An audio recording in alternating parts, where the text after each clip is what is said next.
أعوذ بالله من الشيطان الرجيم. بسم الله الرحمن الرحيم. القارعة ما القارعة وما أدراك ما القارعة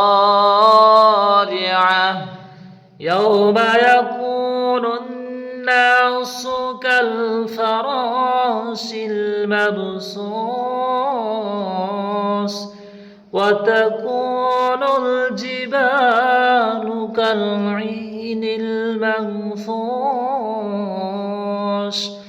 فأما من ثقلت موازينه